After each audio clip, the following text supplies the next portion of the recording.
Valverde. Bueno, Carlos, explícanos qué es la enfermedad de Andrade. La enfermedad de Andrade es una enfermedad genética, hereditaria, en la que hay una mutación en una proteína, el cuerpo no es capaz de eliminarla y lo que hace es que la va depositando en el sistema nervioso y en los órganos, impidiendo con el tiempo que estos órganos y el sistema nervioso, o sea, los nervios, hagan la función que verdaderamente tienen que hacer. Hay una cosita que hay que diferenciar por si alguien se lía, es que una cosa es ser portador de la enfermedad, es que tienes el gen anómalo, pero tú puedes morir de viejo con 100 años, como pasó en mi caso personalmente con mi abuela. Tú puedes ser portador de la enfermedad, no enfermar nunca, pero el único problema es que tú puedes pasar a tus hijos el tema del gen.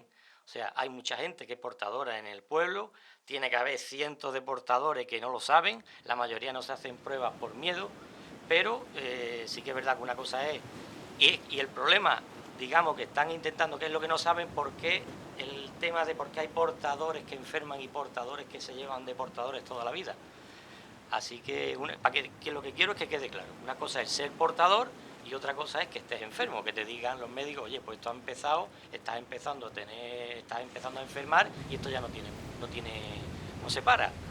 El agua está fresquita. Pasar a tus hijos el tema de Están entrevistando a Carlos Arrayá en la radio sobre la enfermedad nuestra. ¿Tú lo conoces? No, no te tengo habla ni de idea Carlos? quién es, ¿no? Este chico es el secretario de la Asociación de la Enfermedad en Valverde. Lleva hace poco que está haciendo un trabajo. Conocí a Lorca en el año 86, cuando estábamos estudiando en Sevilla. Yo tenía 21 años y él 23. 4 o 5 años después de casarnos empezó a perder peso y a manifestar que notaba pérdida de sensibilidad al frío y el calor en los pies. No lo asocié esos síntomas a una enfermedad. Pasaron varios años más hasta que empezó a tener ciertos síntomas que ya nos empezaron a parecer claramente que había algún problema. Y hasta que no empezó a tener un problema que de verdad parecía patológico, ya la enfermedad había avanzado mucho. Estuvimos 1 año y pico sabiendo que teníamos la enfermedad de Andrade, pero no sabíamos nada de que existía la posibilidad del trasplante. En Andalucía no teníamos opción. Murcia era la única posibilidad que teníamos, la única opción que teníamos, porque era el equipo que tenía más experiencia en los trasplantes de Andrade. A Manuel y a María José los conocí realmente en el momento del trasplante, el día que vino con toda su esperanza puesta de tener un proyecto de vida. La actitud que Manuel tenía en ese momento era unos ojitos de alegría. Venía a jugarse la vida, pero venía realmente como era para él como una fiesta. Para él era una esperanza de vida que hasta ahora le estaba negada, era ver la luz al final de un túnel. A lo que estaban condenados. Parece mentira el tiempo que ha pasado ya, ¿Y cómo habéis luchado con tanta adversidad y siempre manteniendo esa actitud positiva ante todo el proceso? Lorca, que es un campeón. Hija, y tú también, ¿De qué habláis? De nuestras cosas, cotilla, que te ha hecho un cotillo. Vaya dos. Siguen entrevistando a Carlos en la radio. Todos los años que pasaron desde esos primeros síntomas sutiles y difíciles de identificar hasta que tuvimos un diagnóstico fueron definitivos a la hora de enfrentarse al trasplante y a la hora de recuperarse del trasplante y a la hora de tener más o menos secuelas. Todos esos años fueron definitivos para explicar la situación que él tiene ahora.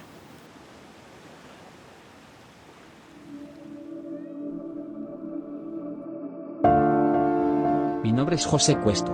Soy de Valverde y tengo la enfermedad de Andrade desde hace 24 años. Me trasplanté en el año 2000. Los comienzos eran duros, no sabías a quién acudir, nadie sabía decirte qué tenías y para tratarte tenías que salir de tu comunidad. Para informar y ayudar a futuros enfermos y Cuando llegó la enfermedad, yo era un joven normal, como otro cualquiera. Trabajaba en una empresa en Sevilla, tenía mi pareja, vivía con mis padres en casa, hacía deporte y salía con mis amigos, me divertía los fines de semana, lo que se dice normal. Me casé con la novia que tenía desde los 21 años y a los 8 años de novio me casé, fue en el año 2000.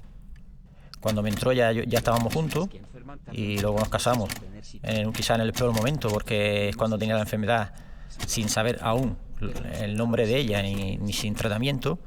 Estaba en malas condiciones y ella pues aceptó todo, ¿no? El casarnos y luego pues toda la convivencia que ha venido después con todo lo que ha acarreado, ¿no? El convivir con ella. Cuando empecé con la enfermedad tenía 27 años y bueno, empecé a notar unas sensaciones raras en el cuerpo, como unas palpitaciones en el corazón, y al mismo tiempo fui notando una especie de pinchazo, de calambre en los pies, que me hacía no poder dormir por las noches. Llegaba muy cansado del trabajo y bueno, y esas sensaciones pues se acentuaron y empecé ya pues a una preocupación mayor.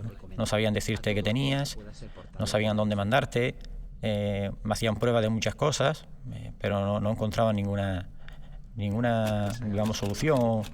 Iba empeorando con el tiempo y fue en septiembre del año 2000 cuando me dijeron que era la polioneuropatía amiloidótica familiar, conocida como enfermedad de Andrade.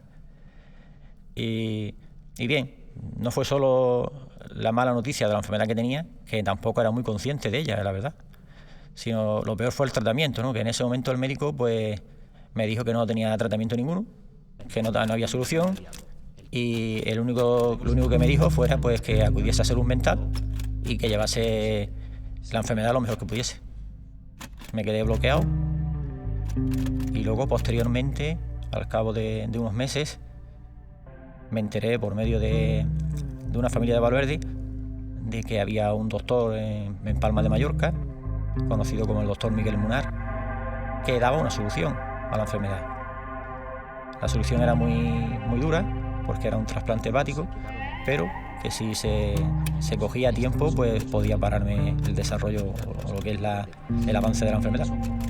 Entonces, observamos que en Valverde empezaba a haber más gente, que había una especie de miedo, se tenía muy oculto todo este tema de la enfermedad, las familias no querían hablar y ante eso y la falta, ¿no?, de información que había ya no solo en la población, sino también en todos los personal sanitarios, que no tenían ni idea, no conocían nada de la enfermedad, ni de su tratamiento, ni nada. Pensamos en crear una asociación para que ayudara a todos los posibles casos futuros, para informar, como he dicho, a toda la población y personal sanitario, y bueno, y que nadie tuviese que pasar por lo que ya nosotros habíamos pasado. Diga. Hola, Emilio, soy Fernando Arroyo. ¿Qué pasa, Fernando? ¿Qué tal? ¿Qué pasa? Oye, ¿te pillo bien? Que tengo que... Sí, me pillas bien. Ah, pues mira, te voy a hacer una preguntita. Oye, Sí. ¿tú te trasplantaste? Sí, me trasplanté 2 veces. En enero de 2014, el 10 de enero, me trasplanté por primera vez. Sí. Y después rechacé el órgano y me trasplantaron otra vez 2 días después, el día 12. Entré en quirófano otra vez. Ah, vale. ¿Y entonces cuánto tiempo tuviste que estar ingresado? Pues al final tuve muchos problemas postoperatorios y me llevé en el hospital 6 meses. Pues la verdad que el hecho de que no se tengan que trasplantar ya los nuevos enfermos es una ventaja, ¿verdad? Pues sí, la verdad es que gracias a la ciencia y a los laboratorios que están trabajando en esta enfermedad, pues tenemos la ventaja de que no tenemos que pasar ya por ahí, por una operación tan agresiva como es un trasplante de hígado, ¿sabes? Y tengo aquí apuntado también, creo que me contaste que te refugiaste en el deporte, ¿no? ¿Eso cómo fue? Sí, mira, yo siempre he sido muy deportista, siempre me ha gustado mucho el deporte y claro, la recuperación mía, pues salí del hospital con 55 kilos, no tenía apetito, entonces me aconsejaron que andara poco, que el organismo empezara a circular, a moverse, ¿no? Empezara a activarse. Después del trasplante, a Manuel no le fue muy bien, en principio sí, pero luego hubo varias complicaciones, lo cual obligó a tener una larga hospitalización. Hubo un tiempo más o menos de 1 año, con algún intervalo de altas, pero que obligaba a volver otra vez al hospital. Y la verdad es que hicimos al final una gran amistad y como una familia. Rosa empezó siendo la voz que al teléfono me dijo: coge las maletas y vente para Murcia, que tenemos un hígado. Continuó siendo la coordinadora de trasplante, la supervisora de planta, que se ocupaba de intentar que nuestras necesidades estuvieran cubiertas. Después pasó a ser aquella persona que se tragaba todas las cosas que yo no podía decir dentro de la habitación. Luego me buscó una camita, eso fue maravilloso. Y ahora es nuestra amiga. Y nos visita, porque nosotros viajamos poco, pero ella se ha hecho 11 horas de viaje para venir. Por cierto, porque no hay tren. Después de unos años en los que estuvo haciendo una vida nueva, pero bien, normal, la enfermedad le trajo 2 sorpresas más. Una, el problema de la vista. Cuando perdió la vista ha tenido que volver a adaptarse. Y ahora las dificultades con el corazón, que también le están obligando a cambiar algunos hábitos. Es absolutamente imprescindible para comprender dónde estamos ahora el trabajo de la asociación y el papel que de la asociación como correa de transmisión. No le puede pedir al sistema sanitario que asuma su trabajo si no tiene información de lo que a ti te pasa. Y eso lo hace la asociación, lo hizo la asociación en su momento. Desde entonces han cambiado muchas cosas. Aunque ya se realizan trasplantes hepáticos dominó en Andalucía, estos han dejado de ser la mejor alternativa. Ahora existe... La asociación la fundamos en 2001, en septiembre, y no esperábamos, la verdad que no esperábamos tanto trabajo o tanta gente que pudiese llegar a tener o a ser portador de la enfermedad. Y nos dimos cuenta de que rápidamente de que este trabajo era muy necesario, ¿no?, en Valverde y en la provincia. Informar, empezamos a dar ruedas de prensa y eso nos llevó pues a empezar a ser conocidos. Empezaron algunas personas a contactar con nosotros que tenían problemas. También los médicos empezaron también a involucrarse un poco con la enfermedad. Uno de los grandes objetivos que teníamos en aquellos entonces era pues el poder tener el tratamiento que era el trasplante hepático dominó en nuestra comunidad, y también pues el poder tener aquí en Valverde con nosotros para que pudiera informar a todo el mundo al doctor Miguel Munarqués, que también se consiguió con el tiempo. La enfermedad en Valverde creo que se conoce muy bien ya. El problema persiste porque ahora son muchos más los casos que hay, pero al conocerse bien creo que eso es una ventaja, porque se puede tratar, se puede saber, digamos, de cómo actuar. Entonces pienso que se ha avanzado mucho. La enfermedad de Andrade, por lo que se ha ido viendo estos últimos años, son muchas las familias distintas, de distintas familias que se han visto involucradas. Entonces, todo eso nos ha hecho pensar que cualquier persona de Valverde puede en un momento dado ser portador o desarrollar la enfermedad. Cuando nos trasplantamos, todo el mundo, los doctores decían que la enfermedad se paraba y que te quedaban las secuelas que tenías hasta ese momento. Por eso la importancia de diagnosticarla lo antes posible y de tratarte lo antes posible. Con el tiempo se ha sabido que a pesar de trasplantarte, la enfermedad ha seguido avanzando en otros puntos, como es en la visión, en el corazón, y eso, pues claro, ha hecho replantearse las soluciones de otra forma. Yo a los 10 años de trasplantado me surgió de golpe un desprendimiento de retina y bueno, eso me operé y eso pues me hizo enfrentarme a partir de 2014 a múltiples intervenciones que iban saliendo bien o medianamente bien algunas, pero eso me hacía también pues ir perdiendo visión a medida que pasaba el tiempo. Se te viene un poco todo encima. Te ves, empiezas a tener un miedo, a sentir que vas a ser inútil, ¿no? Que no vas a hacer nada más, porque sin ver, pero sí te hace vivir de una manera más positiva, en el sentido de que ya la conoces y le pierdes ese miedo que tenías al principio. Y creo que que ese es el mensaje, ¿no?, que quiero transmitir, que se puede vivir con ella, que, como dije una vez, vivir con la enfermedad de Andrade no es otra cosa que seguir viviendo. Y creo que ganaste hasta medallas, ¿no? Me dijiste, ¿no? Sí, bueno, después ya empecé a recuperarme un poquito más físicamente y me enteré que había pruebas para trasplantados, había nacionales para trasplantados y participé en Lorca por primera vez y sí, la verdad es que conseguí varias medallas, después ya al año siguiente seguí compitiendo y también conseguí varias medallas, después también fui a unos mundiales que también conseguí medallas, en fin. Oye, ¿y en tu familia cómo surgió la enfermedad? Sí, en mi familia fue por parte de mi padre. Mi padre también era una persona muy deportista y empezó a tener varios problemas, problemas de calambre, problemas de muchos dolores y entonces pues y ya consiguió contactar con un médico en Mallorca y ya a raíz de ahí pues empezamos también un poco a descubrir esta enfermedad aquí en Valverde.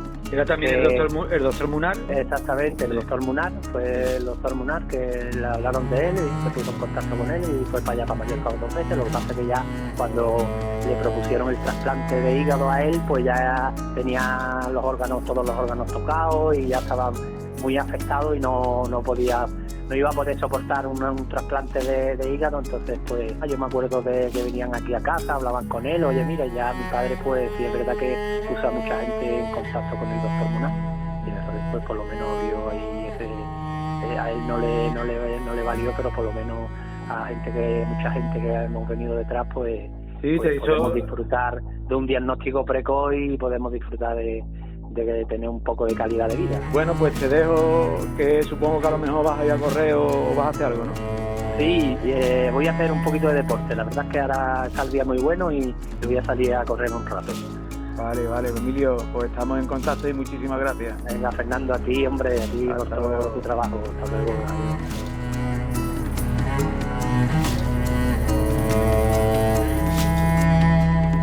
¿Te ha gustado este sitio o no? Esta playa es espectacular, es impresionante, con una vegetación pegada al mar, es maravillosa, me está encantando el día de hoy. Yo sabía que te iba a gustar. Ya lo sé, que sí, que me conocen mis gustos. Sí. Manuel, ¿tú conocías esta playa? Sí, yo he paseado por aquí muchas veces, sí. Ya no la veo, pero la siento con el oído, con el aroma. La verdad que me sigue gustando mucho. ¿Y echas algo de menos? Bueno, yo cositas que hacía antes, por ejemplo, cuando estaba bien, pues me gustaba mucho conducir, ir al campo con mi perro, me gustaba dibujar. Tengo tan asumido ya lo que tengo que no echo de menos. No lo echo de menos.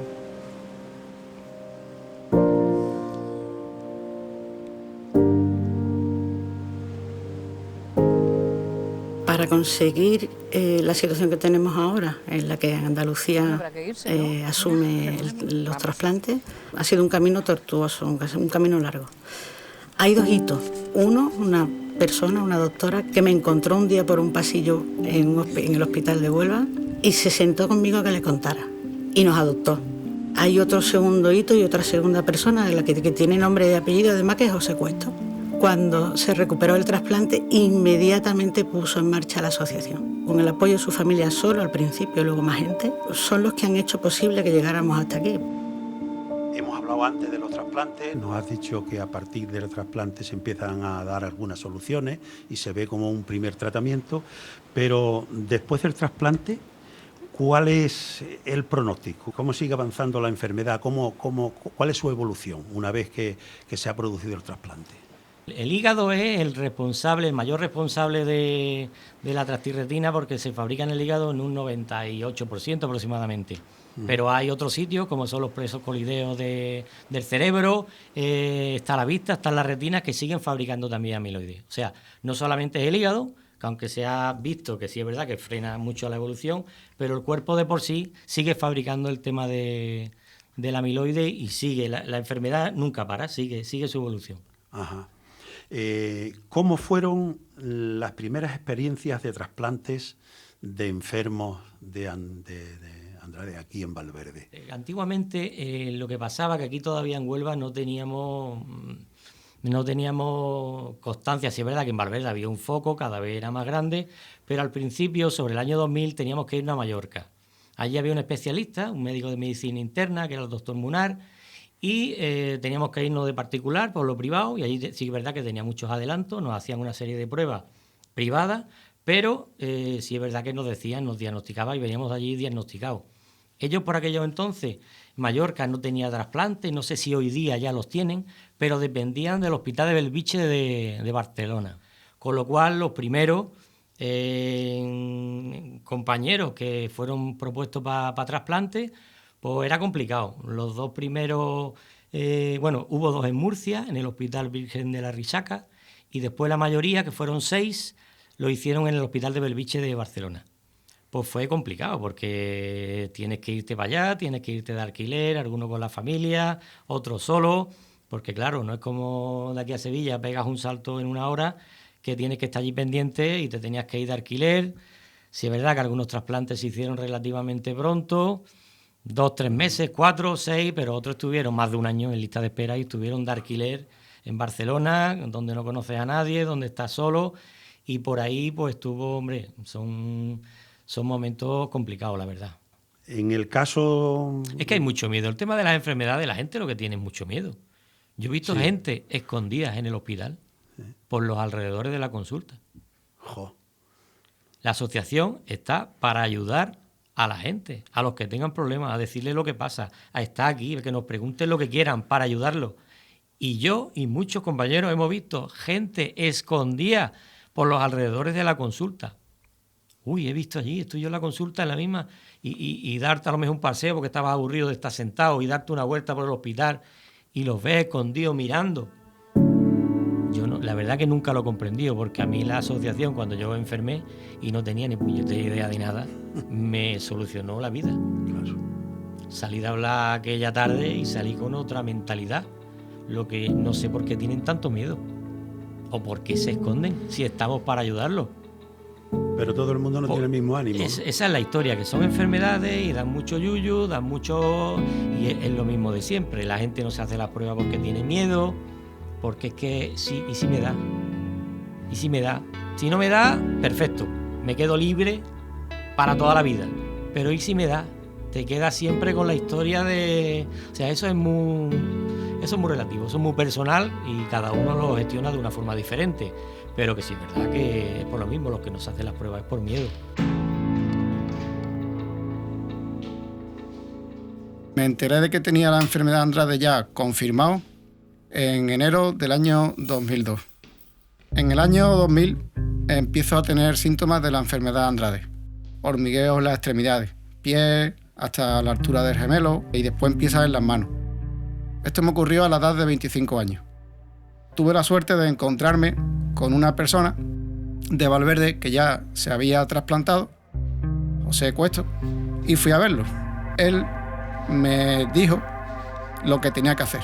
Tenía que irme rápidamente a visitar a un médico que estaba en Palma de Mallorca, al doctor Miguel Munar Cués, porque él tenía la solución, que era un trasplante hepático, y que cada día que pasara era perder calidad de vida para mi futuro. La enfermedad te va deteriorando el sistema nervioso. Cuando te trasplantan, se para, pero el daño que te haya provocado en el sistema nervioso se queda para toda tu vida. Fui a Mallorca, visité a este médico, él ya me vio por una simple exploración una probabilidad de tener un 95% de tener la enfermedad en desarrollo. En febrero me confirman que la biopsia sale positiva y ahí es cuando ya empieza otra etapa del proceso.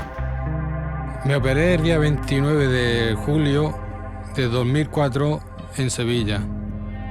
Fue un trasplante de hígado dominó. Este tipo de operaciones no se habían hecho en Andalucía. Se hacían solo en Barcelona. ¿Ves tú con lo contento que se pone la niña cuando vea las gallinas? Papá, cuando vea las gallinas, la niña, que se va a poner muy contenta. Yo fui el primero Cuando me lo ofrecieron no tuve duda, porque era para mí lo más cómodo. Aquí no lo habían hecho, pero me podía más el trasladar a la gente, porque allí podía ser 3 meses, 6 meses, 1 año, eso nunca se sabe. Sale todo bien y te trae un día el gallo y sale ponedora, ¿no? Mi padre se llama Ildefonso Vélez y es una persona muy sencilla, muy llana. Yo es que anda lío medio americano, es que yo tengo un gallo americano, pues claro, entonces... Él desde los 7 años está trabajando en el campo con las cabras de mi abuela, vendían la leche, venía con la burra a vender la leche al pueblo. No son legítimas americanas, pero tienen un cruce. Sí, pero los americanos también son muy buenos. Él no veía más allá de que si te pones malo, tipo gastroenteritis, cosas que tú lo ves que te echas para la cama, ¿no? Eso sí, pero verte un día bueno trabajando y al día siguiente no podías con tu alma, pues lo veía raro, dice, está bueno. Y no sabía que eso era interior, que eso... era una enfermedad que eso eran síntomas, que me estaba todo empezando a atacar, y un día me dolía mejor un pie, otro día me dolía la barriga, y yo iba dando bandazos meses. Había meses que estaba bien, entonces él no podía entender que como que algún mes estaba bien, no me recuperaba, no lo entendía si no veía tú algo grande. Que no funciona, espérate. Cuando ya me operé, sí, ya ahí su mente sí se abrió que me habían hecho algo. Al principio no entendía que por qué me lo tenían que hacer. Sobre el año 2006 me dieron una moto, la restauré y a partir de ahí pues empecé a restaurar motos hasta el día de hoy.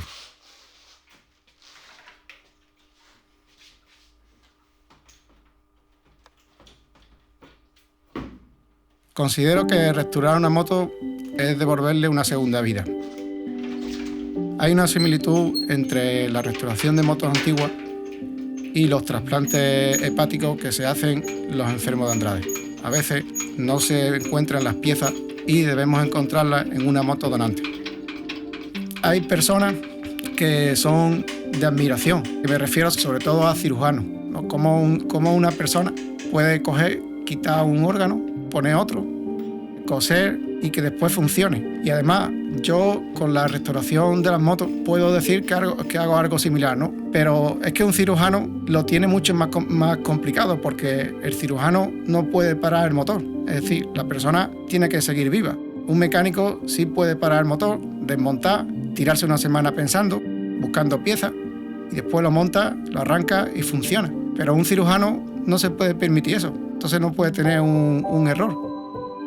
Una persona que hace ese tipo de trabajo es admirable. Yo asumí el reto del trasplante prácticamente solo al principio por mi instinto de supervivencia y las ganas de querer vivir, todo lo que conlleva una vida. Ya hemos llegado. Venga, mamá, mira, está aquí la gallina. Cógela, papá. Ya está aquí la gallina. Cuando venga mi niña se va a poner un poco contenta. Va a coger los huevos. Vamos a llevarla al gallinero. Mira, vamos a llevarla al gallinero.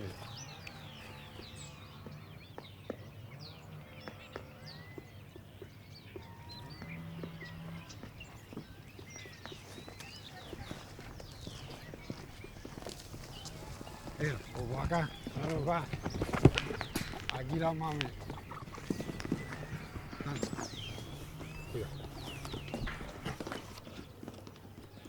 Que los vas a soltar, ¿no? Vamos a soltarla. Venga. Está ya. Oh.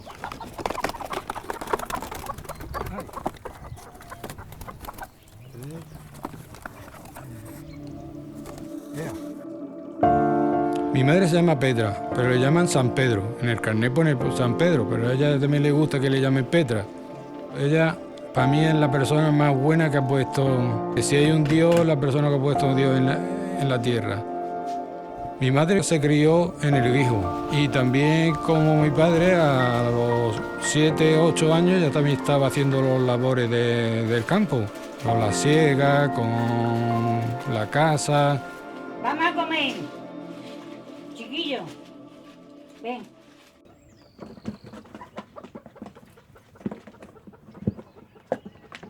Mi padre, ese desconocimiento que tiene de la enfermedad, para mí, que le ha ayudado a ser más libre, a no pensar en que está malo. Si ha tenido alguno de los síntomas, lo ha pasado sin darle más vuelta y se le ha pasado. Yo creo que mi padre en los pies ha podido tener unos síntomas como los míos. Lo que pasa es que mi padre es muy reservado en esas cosas. Si ha estado malo, no te lo va a decir. Mi padre se iba a las 7 de la mañana y a veces venía a las 7 de la tarde. Ahí durante todo el día, pues si ha tenido un dolor de barriga, no te lo ha dicho. Esa mente tan fuerte es la que yo veo, la que yo entiendo que por él no le entra ni un resfriado, ¿sabes? Siempre se ha dicho, los mayores más fuertes que no caen ni malos. La reacción que tuvo mi madre cuando se enteró que me tenía yo que operar era de tranquilidad, porque ella vio los míos, comprendió más los míos que, por ejemplo, mi padre. Ella sí estaba siempre apoyándome, siempre estaba encima mía, de pues, ve al médico, ve a esto. Y cuando se enteró que tenía una enfermedad, como que se cerró ya el círculo de buscar y ella se quedó también como descansó. La situación que han vivido los dos, mi padre, tanto mi padre como mi madre, eso de trabajar desde pequeño los convierte en gente sencilla y no tienen aspiraciones grandes. Mi madre disfruta con 4 cosas que se compra, 4 cosas que le regalan. Mi padre le da igual que no le regale nada, tampoco le hace falta, siempre está... Pues yo tengo lo que tengo y me sobra. A él le gusta sus bichillos, ha tenido siempre, aparte del trabajo, sus cabrillas, sus ovejillas. Después de lo que he pasado, aquí estoy en mi campo de Raboconejo, llevando unas gallinas para ilusionar a mi hija. Cuando vea las gallinillas va a pegar brincos de alegría. Solo por eso merecía la pena de luchar. Un compañero, 2004, porque no quería expresamente irse a ningún lado ni a Barcelona. Es más, yo me río mucho con él porque le digo, Manolo, él sí se... Un domingo de Semana Santa, a las 10 de la noche, me llamaron del hospital y me dijeron que mi hígado había llegado. Llamé a mi familia para decírselo, sin saber si decirle un hasta luego o un... Bueno, entonces lo llamé, me despedí y fue un momento muy emotivo, ¿no? Por lo que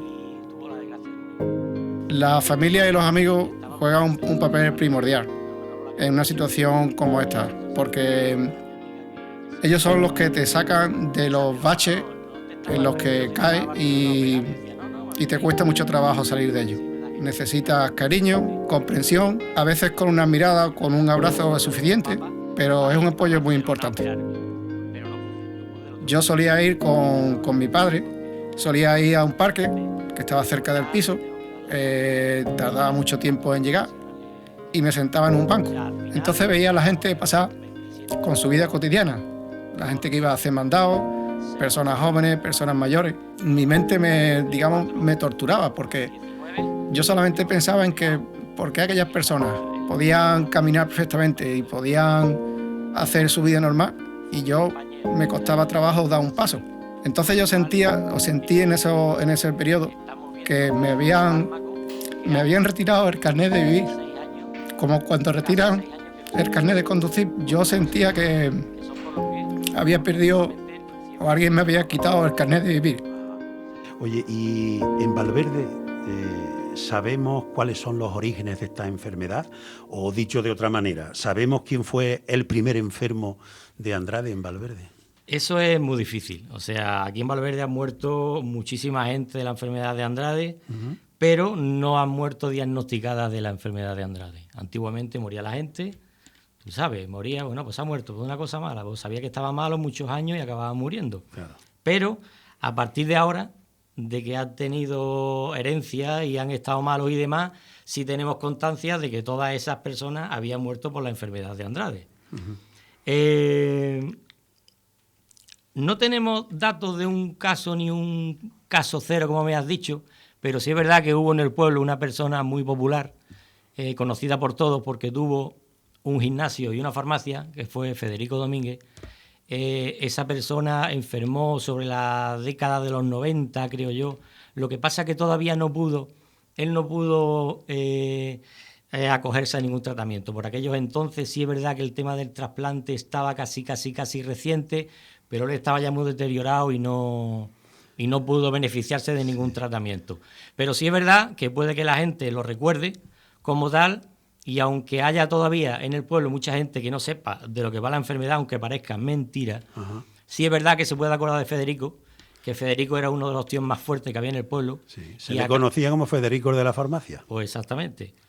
Y Federico era uno de los tíos más fuertes del pueblo, y él acabó en una silla de ruedas totalmente delgado que estaba en los huesos. O sea, por ahí quien no sepa de lo que va todavía la enfermedad puede acordarse de más o menos por dónde iba la cosa. Ajá. Hemos hablado antes de Federico. Federico seguramente no se pudo beneficiar de los tratamientos que hoy pueden existir, ¿no? Entonces a mí me gustaría, Carlos, que nos hablases un poquito del tratamiento que tiene hoy esta enfermedad. Vamos a ver, el primer tratamiento eficaz que salió para estabilizar la progresión de la enfermedad fue el trasplante hepático. Como el hígado es el mayor productor, o sea, responsable de la producción de la proteína esta anómala, se sustituía por otro de un donante que tuviera, o sea, que no tuviera ese defecto genético, con lo cual la formación de los nuevos depósitos se detendría. Es una cosa, digo, fácil, así fácilmente entendible. Lo curioso es que no era un trasplante hepático normal, y lo que hacían era un trasplante hepático dominó. Era también llamado trasplante de hepático dominó o secuencial, que consiste en que el paciente de Andrade recibe un órgano cadáver, y a su vez hay un tercer receptor, que es una persona que tiene una hepatopatía grave, que está en lista de espera arriba, y que recibiría nuestro hígado a su vez. Nosotros no seríamos donantes en vida también de nuestro propio hígado, porque se ve que es morfológica y funcionalmente normal, salvo por la característica de que tiene esa transtirretina, esa proteína mutada. ¿Qué es lo que pasa? A esta gente se beneficiarían de ello, lógicamente. Es una cosa que le dan a elegir si quieren o no, lógicamente, pero como se ha visto que nunca antes de la tercera o cuarta década empiezan los síntomas, estas personas las cogen con una cierta edad, sobre unos 60 años o algo así, con lo cual si llegaran a enfermar de lo nuestro con ese hígado, lo harían a los 30 o 40 años de ser trasplantados, con lo cual tendrían una vida ya, o sea, serían suficientemente viejos para haber tenido, o sea, para haber muerto de otra cosa y no de...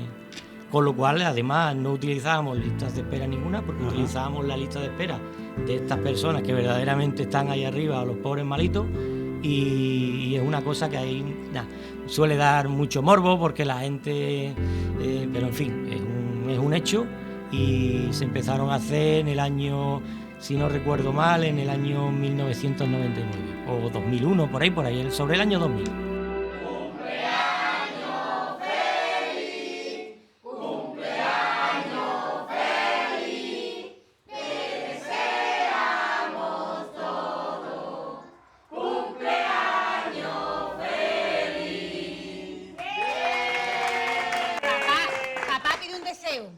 Que tengamos mucha suerte y que dure mucho tiempo. Pero no lo diga. Venga, toma. Ahí. Salud es lo que precisamente Joaquín y yo necesitábamos en el año 2010. No sé qué ocurrió. Qué maravilloso capricho del destino nos unió para yo salvarlo a él y él a mí de una muerte segura. Yo tengo el hígado que le correspondía a él. Él tiene el mío. Los dos nos dimos vida. Volvimos a nacer el mismo día y hoy es nuestro cumpleaños. Cumplimos 11 años. Joaquín y yo nos regalamos tiempo gracias a la labor de la sanidad pública, de médicos que se volcaron en salvarnos a toda costa. En este tiempo, él ha visto nacer y crecer a sus nietos y yo he sido testigo de cómo mi hijo dejó de ser un niño y se convirtió en un hombre. A mí me encanta mi pueblo. Pasear por el campo, con Yeco, mi gran amigo y compañero. No me canso de mirar el paisaje, la ribera, el dique, los montes, las aras, la dehesa, los pinos de Valverde. A veces pienso que ojalá estén siempre ahí. Mis paisanos son gente trabajadora y amistosa y pienso que no nos merecemos algo como la enfermedad de Andrade, pero yo sé que lo superaremos y estoy convencida.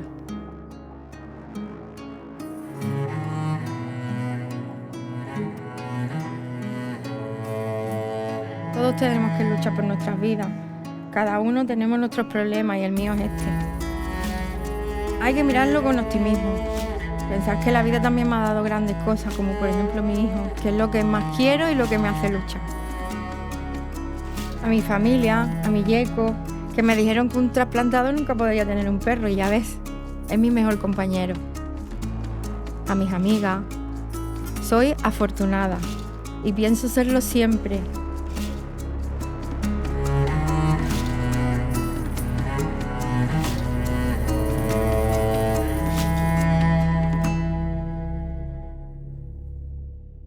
Joaquín, yo sabía que tú estabas a mi lado. No me querían decir nada porque tú pasaste muy mal. No me quería decir nada, pero yo decía, este hombre es que tiene el hígado. Y me decían que no, digo, sí, incluso recuerdo cuando yo salí de allí, verte, miraba para la camilla tuya, y luego te deseaba fuerza, venga, tira para adelante, luego te deseaba fuerza.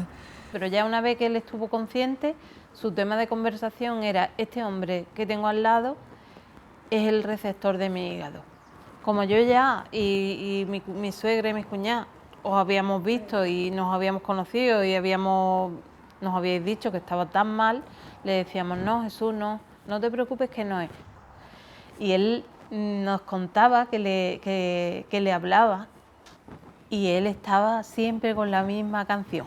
Entrábamos, ay, que está Joaquín, que no despierta, y este hombre tiene que despertar como quiera que sea, que tenemos que hacer lo que sea por despertar. Y nosotros lo que intentábamos, quitarle eso de la cabeza, porque como lo veíamos tan mal y que a lo mejor no despertaba, pues para que no se viniera él también abajo. No, Jesús, tú tranquilo, tú céntrate en ti. Pero él, su obsesión era Joaquín, ánimo, Joaquín. Hasta incluso cuando nosotros estábamos dentro, le decía a él, ánimo, ánimo, ánimo compañero. Y él en su inconsciente lo tendría que estar escuchando, porque él no paró de darle ánimo en todo el tiempo. Lo más importante de todo el proceso del trasplante y todo el tema, bueno, lo más importante es la donación, ¿no? De la persona que donó el hígado que me pusieron a mí, ¿no? La familia. Pero para mí lo más importante de todo fue, Joaquín, que yo he podido darle a alguien, en este caso tú, lo mismo que me han dado a mí. Para mí eso es una cosa que me enorgullece un montón y además de conocerte como te conozco, ¿no? Y él decía, pues el que me ha dado a mí el hígado tiene que estar aquí también. Y él se acercaba, echaba un paso y se acercaba y miraba, digo, es que yo que no te acerques tú, sin saber, a lo mejor si la familia no quieren decirle a él algo o lo que sea. Y que va, él todas las vueltas que daba era quería entrar a conocer a Jesús. Y ese era el trayecto que hacíamos, dábamos una vuelta, otra vez asomarse a ver a Jesús. Me acuerdo yo que se asomaba tu marido porque quería verlo, pero no sé yo si es que él no podía decir yo soy tu receptor, pero iba casi todos los días, se asomaba a la habitación y se iba para atrás hasta que ya conoció que era el total, ya cogieron ellos, iba y hablaba algunos ratitos con él, ya cogimos la amistad que... Yo recuerdo que cuando íbamos a entrar, sí recuerdo a tu suegra, porque era una mujer más mayor, y ella, sin decirnos nada, yo veía que estaba como un poco arropándonos a nosotros, que luego ya nos enteramos que fue que Jesús le había dicho que mi padre había estado muy mal y que él estaba muy preocupado. Cambia mucho el punto de vista, ¿verdad? Cuando pasa una historia de esta, ves la vida totalmente distinta, con todo lo que conlleva la vida. Te das cuenta realmente de lo que es importante, ¿verdad? Lo que es importante en la vida te das cuenta de esto.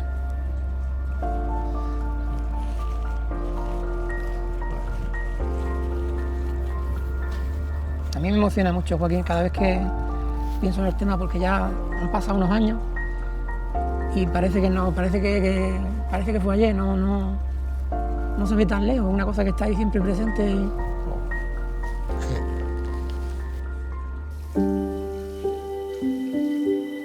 La amistad es un salvavidas y así lo veo yo. Cuando lo necesitas, sabes lo importante que es tenerlo cerca. Y así tuve yo a mis amigas. En los peores momentos, durante mi trasplante o cuando empezó la enfermedad, siempre tuvieron una palabra, un gesto hacia mí que me arrancó la sonrisa que necesitaba.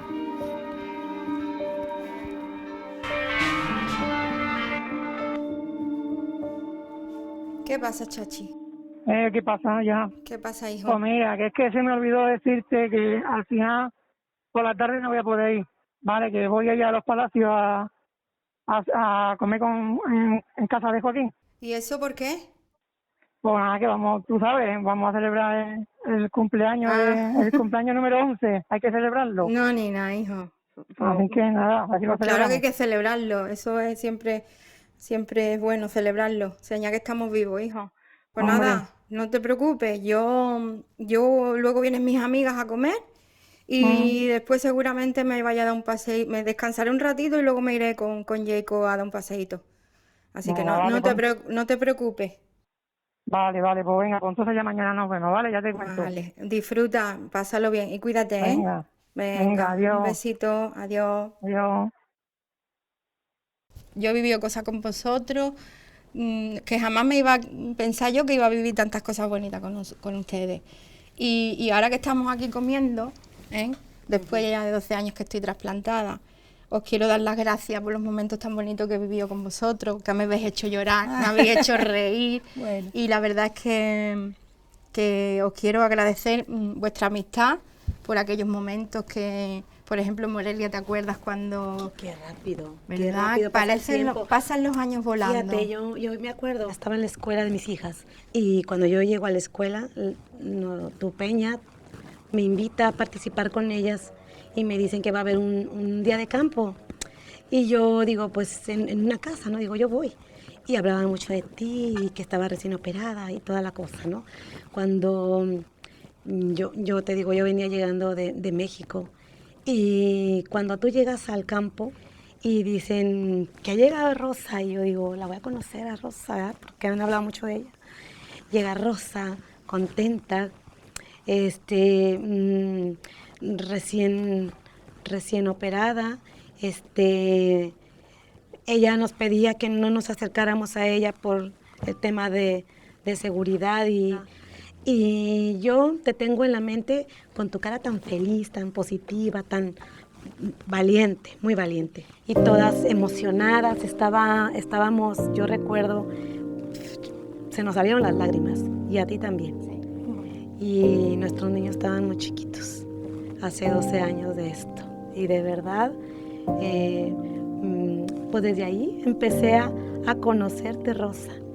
Una amiga excelente, una amiga con un corazón muy grande y con unas ganas de vivir. De verdad que cuando te veía digo, qué valiente y qué fortaleza tan grande tienes. Ay, mi amiga. Ay, mi Rosita. Ay, mi Rosita. Contigo para siempre, para adelante. Y con las demás, Te quiero un montón, amiga. Yo también, Rosita. Mariló, ¿tú recuerdas entonces cuando nos conocimos allí antes de entrar en UCI? Lo recuerdo vagamente porque realmente aquel día era de muchas emociones y tú sabes, éramos muchos los que estábamos allí en la sala esperando para poder entrar a ver los familiares. Y yo recuerdo que quizás fuera mi suegra y mi cuñada las que estuvieron indagando a ver quién podía ser el receptor del hígado. Joaquín, ¿te acuerdas cuando nos operamos? Todo lo que me acuerdo bien fue las palabras que me dio don Manuel Santiago. Te voy a decir una cosa, hay un posible trasplante que no sabemos cómo puede salir, pero hay un posible trasplante, porque tú ahora mismo con la edad que te coges, si viene uno es para uno nuevo, no puede ser para ti, porque ya tú tienes una edad avanzada, pero hay un muchacho de Valverde que se va a trasplantar y vamos a probar si el hígado vale para ti, que no sabemos cómo va a salir. Y le digo, como salga, como sea, Nosotros después de por la noche, con lo mal que lo pasamos, mi madre por la mañana dice, yo voy a ver al doctor Pérez Sayago, que es el que llama a mi padre antes, a ver qué nos dice. Y cuando venía el hombre por el pasillo para abrir la consulta y nos ve, dice mi madre, aquí venía a ver qué me dices. ¿Qué os digo? Si yo no me esperaba, ustedes estáis aquí, ¿cómo que estáis aquí? Yo me esperaba que vaya a estar, vamos, no lo dijo, pero que esperaría que estuviésemos en el tanatorio. Y entonces él llamó a UCI y dijo, pues simplemente está. Y al rato cuando ya entramos ese día en la UCI, pues nos dijo el médico, tiene la vida cogida con un alfiler. Joaquín, se emociona uno recordándolo, ¿verdad? Cuando el momento ese que te llama, eso es... no se olvida uno. Eso lo pasé más mal. Son momentos complicados. Muy malo. Estaba fatal, pero vamos. Porque yo lo conocí a él con 15 años, el único hombre que conoció en mi vida, y yo decía, mi historia de amor no puede quedar aquí, esto tiene que luchar como sea. Digo yo, mi historia de amor no puede terminar en una fría sala de UCI, ni esto tiene que tirar para adelante como sea. Y me salía para afuera, para adentro, no sabía lo que iba a hacer, hasta que ya a los 2 o 3 días empezamos a verlo un pelín mejor y ya fuimos cogiendo confianza y hasta que ya empezamos a que fuera mejor y ya nos cambió otra vez un poco la vida. Bueno, y aquí estamos ya, Joaquín con el hígado de Jesús y él con el hígado del donante fallecido, y la vida les ha regalado de momento 11 años que esperamos que sean muchos más. Y cuando estábamos en el motoclub, estaba yo con tu hermana en el motoclub, amigas de siempre, estaba con tu hermana y tu hermana estaba triste. Ella le notaba yo la tristeza en la cara porque estaba preocupada por ti, porque tú de tu operación habías salido todo muy bien, pero tú mentalmente estabas hecha polvo y no quería ver la realidad de que todo había salido bien y eso. Y tu madre lo estaba sufriendo contigo. Entonces tu hermana, en aquel rato que teníamos nosotros de feria tan a gusto como estábamos allí, la pobre, pues también tenía ella su preocupación por ti y por tu madre. Y me dice tu hermana, Pepi, ¿por qué no le cantas a mi hermana el tanguillo, ese el himno nuestro de cuando nosotros salimos por ahí, que nos inventamos? ¿Por qué no nos lo cantas? Y yo digo, ay, María José, ahora aquí con la bulla que hay. Pues sí, porque como antes no había WhatsApp, era solamente la llamada de teléfono. Y marcó María José, tu hermana, marcó el número y cogí yo y me puse ahí yo. Aquí estoy con mi vestido para alegrarle la reunión. Y a esto que te escucho yo a ti llorando como una magdalena y tu madre, la pobre, ay Dios mío, lo que has conseguido. Porque a la vez de llorar, reía. Y ya le dijimos, nada, que es que ya tú dijiste, no, la Pepi Márquez que me está hablando, me está cantando. Tú no te esperabas eso. Y eso para ti, pues también, creo yo también que eso te hizo a ti. Y yo para mí eso pues fue un momento también de satisfacción, porque si en ese momento yo te arranqué a ti una sonrisa que tú la necesitabas, pues bendito sea, hija. Amiga, ¿te acuerdas el día que fuimos al campo? ¿Cómo surgió? Yo no lo puedo contar porque cada vez que lo cuento me emociono muchísimo, porque tú sabes que yo te llamaba casi todos los días y no podía verte. Y de la única manera que pude verte fue cuando viniste. Me puse en tu puerta y te dije, amiga, hay que ir al campo, ponte tu mascarilla, que de lejos nos vemos. Y yo, el hecho de venir a tu puerta en busca tuya, yo evidentemente iba a mi coche, tú ibas en el tuyo porque no podíamos estar juntitas, pero yo sabía que nos íbamos a ver y que íbamos a charlar. Yo con verte ya me conformaba. Tú te fuiste en tu coche y allí en el campo pues hicimos un abrazo virtual, un beso virtual desde lejos. Yo disfruté mucho aquel día. Campo, disfruté mucho porque te vi reír, porque te hice reír, lloramos, reímos. Tú decías, no me digas nada más que se me saltan los puntos. Que se me saltan los puntos. Y yo... Y subiendo las cuestas por el subiendo la cuesta y ella, no puedo subir cuestas. Y le decía a mi hermana, mira, dice que no puede, mira lo que anda. Amiga. Ay, mi padre. Gracias por todo. Te quiero. Seguimos avanzando, Siempre, Carlos. siempre, para adelante con vosotros, siempre. ¿Sabríamos ahora mismo cuántos enfermos hay en Valverde? Porque has hablado del número de trasplantados, pero seguro que el número de enfermos es superior al número de trasplantados, bastante superior. Actualmente el grupo nuestro de aquí de Valverde consta de más de 50 enfermos, de los cuales somos 27 trasplantados, y portadores sí que tiene que haber, hay más de 100, pero tiene que haber muchísimo, muchísimo. Es lo que hablamos antes del tema de que hay muchas familias que no saben que son portadoras. El problema es que si tú eres portador puedes pasarle la factura genética a tus hijos sin saberlo, y sí es verdad que puede que haya no coincidido que ninguna, o sea que en 2 o 3 generaciones se haya enfermado y que salgan nuevos casos, pero que le vengan de 2 o 3 generaciones anteriores. El tema de ser portador es complicado por eso mismo, porque puedes no saberlo, te puede tocar, como me tocó a mí, que fue el primero en la familia que salió. A raíz de las investigaciones y de casos después que han salido, sí es verdad, sé que me viene por mi abuela paterna y que después de las 7 hermanas había 3 o 4 que estaban afectadas y demás, pero claro, eso lo vamos viendo ahora con el tiempo. ¿Cuáles son los síntomas de esta enfermedad? Lo normal es que se manifieste a partir de la 3ª o 4ª década. O sea, sobre los 30, 40 años es cuando normalmente aparece. Los síntomas son muy variados, pero frecuentemente comienzan por los pies, con hormigueo, calambre, hay una pérdida de sensaciones, tú no notas frío, no notas calor, no notas dolor. Eso va progresivamente de los pies subiendo hasta que te llega a los miembros superiores. O sea, te va a subir de los pies, las pantorrillas, las rodillas, los muslos y demás.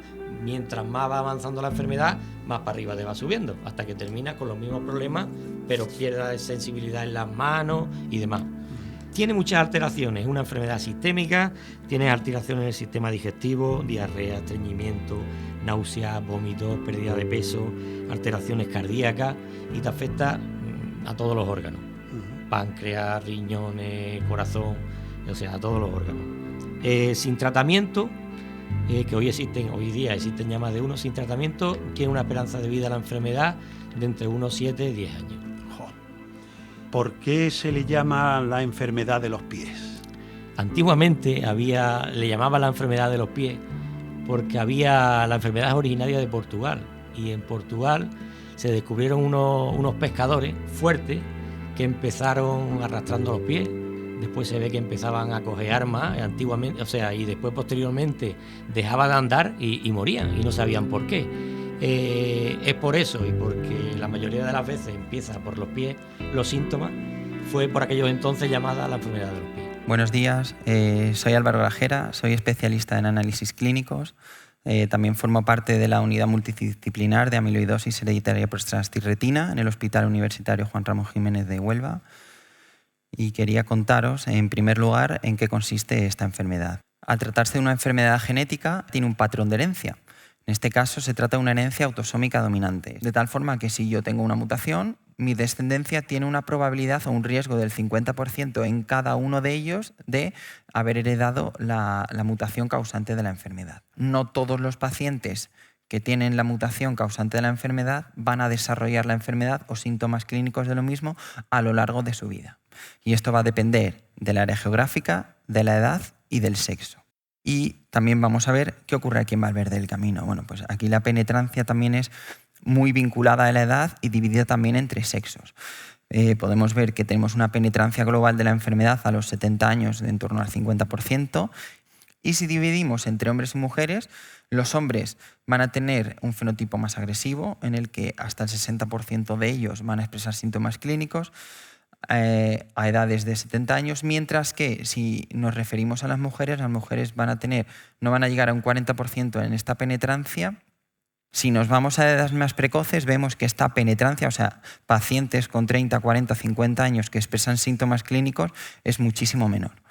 ¿Vale? Como decíamos, aquí aún sigue siendo un poco más elevada debido a que es un área endémica, y sí que los pacientes expresan síntomas a edades más tempranas, en torno a los 30 o 40 años de edad. Cuando en el día a día nos enfrentamos a una enfermedad genética, que por lo normal suelen ser enfermedades raras, en la que el diagnóstico es complejo, la aparición de los síntomas es también un poco difusa, en la que no todos los pacientes tienen un mismo patrón clínico, encima nos enfrentamos a una enfermedad que tiene una penetrancia reducida, en la que no todas las generaciones van a expresar los síntomas y ni siquiera a la misma edad, pues nos enfrentamos a un gran problema en nuestro día a día, que es el retraso en el diagnóstico de esta enfermedad. Aquí quería reflejaros y daros la importancia que tiene el diagnóstico precoz y la búsqueda activa de estos pacientes. Y es que hay un retraso en el diagnóstico de la enfermedad entre 3 y 6 años desde que el paciente acude por primera vez a una atención médica.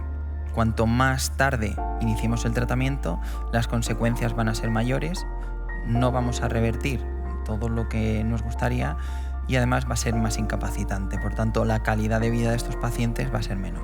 Ahí está el chivito esperándote. Tiene unas ganas de verte.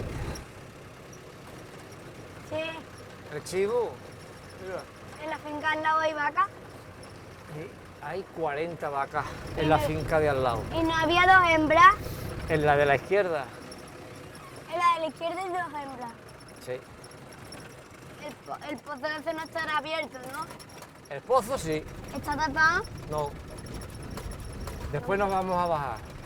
¿Vas a bajar el pozo? Sí. Y tú también, si quieres. ¿Y eso pero tú te vas a colgar de la cuerda? No, yo bajo por las paredes, apoyándome los pies en las paredes. ¿En serio? Sí. Eso es peligroso. El pozo es muy estrecho y las piernas te dan para tú bajarte. Pero yo ahí no me atrevo. ¿Tu padre no te va a dejar? No. Y tu madre menos, ¿no? Cuando hay que limpiarlo, hay que bajarse. Cuidado. ¿Tú el agua que tienes en tu casa lo coges del pozo? Yo bebo del pozo, claro. Está más fría que de la nevera. ¿En serio?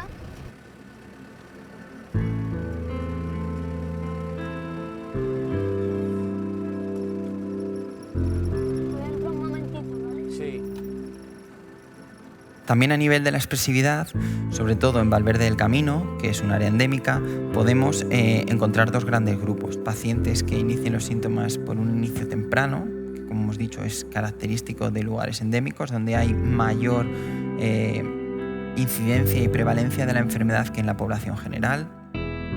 Aquí los síntomas aparecerán en torno a los 30 años de edad, en el cual los síntomas polineuropáticos son más frecuentes y, como hemos dicho, es típico y característico de focos endémicos. Por tanto, la mayoría de los pacientes, tanto a nivel global como si los diferenciamos en los diferentes rangos de edad, van a tener un inicio de los síntomas a nivel polineuropático seguido de alteraciones del sistema nervioso autónomo, como pueden ser cambios gastrointestinales. Por otro lado, veremos los pacientes que expresen síntomas de inicio tardío, en torno entre la 6ª, 7ª, 8ª década de vida, en los que la enfermedad se va a comportar un poco más con un fenotipo mixto, en la que van a aparecer muchos síntomas clínicos muy variados, a veces que se van a confundir con otras patologías, muchas veces propias de la edad, ya que aquí los pacientes van a expresar los síntomas entre los 60 y 80 años de edad. Y esto es más característico de la población general, es decir, cómo se suele comportar esta patología en un sitio donde no es endémica la enfermedad. Podemos tener, por desgracia, familias que de repente te llaman y te dicen: oye, que creo que tengo la enfermedad, ¿qué hacemos? De repente, un familiar debuta. Y claro, esto tiene unas consecuencias no solo a nivel personal, sino a nivel familiar. Empiezan a haber posibles alteraciones o posibles pacientes que sean candidatos de haber heredado esta mutación. Bueno, pues aquí lo que intentamos es un poco ayudar a estos pacientes, a hacerles estudio genético lo más rápido posible, asesorarles, posible riesgo de recurrencia, qué pacientes o qué familiares son susceptibles de haber heredado esta mutación, etc. El Sistema Andaluz de Salud permite hacer un diagnóstico genético preimplantacional, que eso implica seleccionar embriones que ya no sean portadores de esta mutación, tal forma que la madre aporta el óvulo, el padre aporta el espermatozoide, alguno de los dos será el que sea portador de la mutación. Esto lo fecundamos en el laboratorio mediante técnicas de fecundación in vitro y cuando ya ese embrión ha crecido 2, 3, 4, 5 días, lo que hacemos es biopsiarlo y le sacamos una de las celulitas, un blastómero, secuenciamos el genoma de ese embrión y vemos si es portador o no de la mutación. Aquellos que no son portadores de la mutación se los implantamos a la señora para que lleve a cabo su gestación de manera normal, de tal forma que el siguiente individuo o su hijo no vaya a expresar la enfermedad y esté totalmente libre de la enfermedad, y podríamos decir que en este caso habríamos erradicado la enfermedad en esta familia.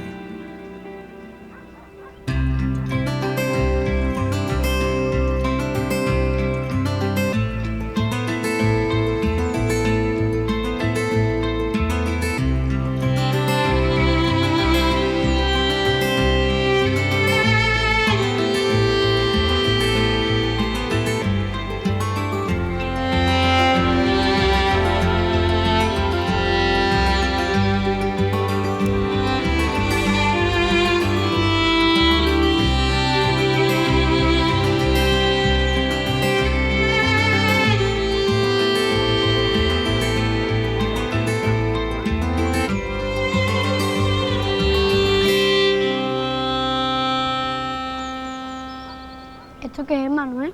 Estos son unos nidos que hemos colocado aquí para intentar salvar a las encinas, que se nos están muriendo. Esto lo ha inventado un amigo nuestro, que se llama Paco Volante, y que es de Huelva.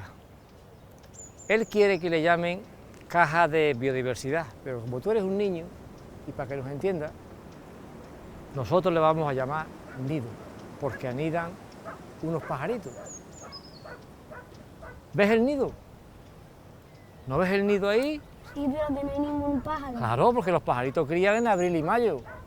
Ah, Como ya han criado, pues ya se han ido. Lo vamos a limpiar. ¿y cómo se hace? Mira, mira. ¿Ves el nido? Sí. Este en concreto es de herrerillo común. Estos pajaritos crían aquí y la encina está enferma como la persona. Pues esto es una vacuna que ayuda a la encina a que no se muera y a que se cure. Porque la encina, cuando está enferma, le atacan unos gusanos y unos insectos. Entonces estos pajaritos se comen esos gusanos y esos insectos que matan a la encina. No solamente crían pájaros, también crían murciélagos. Y también tenemos aquí más abajo unos agujeritos que ahora los vamos a ver después. Mira, ¿ves? Sí. Todos estos agujeros. Sí. Pues en esos agujeros crían avispas, arañas, abejas. Y todos esos animalitos de avispas, arañas y abejas también se comen esos gusanos, los insectos y los huevos que ponen. Entonces todo eso evita que la encina enferme. Vamos a ver si tenemos suerte y vemos algún murciélago. Mira, hay un trozo. ¿Hay hormigas? Todavía queda un trozo de nido. Mete la mano y lo saca. Que apenas hay hormigas. ¿Sí?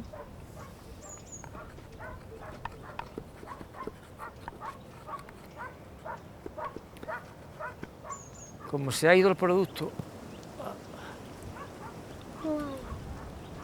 cuando hay están colgados aquí. Pero mira, han estado porque estas son las cacas de los murciélagos. Las cacas de los murciélagos, ¿verdad? ¿Ves? Es señal de que han estado aquí. Bueno, pues entonces ahora volvemos a montar el nido. ¿Eh? Ya. Para, este la botón. Y ahora volvemos a montar la parte de arriba. Y ahora es muy importante la posición en que ponemos el nido.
Bueno, entonces ¿te has enterado bien de lo del niño, la encina, la enfermedad y todo? Bueno, todavía podemos hablar un poquito más, ¿no? Hombre, a ver si tenemos suerte y se van curando las encinas, ¿no? Sí. Porque si no, cuando tú seas grande, no queda ni una encina, ¿eh? Sí. Y a todo esto, ¿la encina da algún fruto? Ahora, las bellotas, ahora te voy a enseñar una encina, cómo se queda cuando se muere. La vas a ver, ahí tenemos más abajo una a mano derecha. Mira, esta por ejemplo está viva, ¿la ves?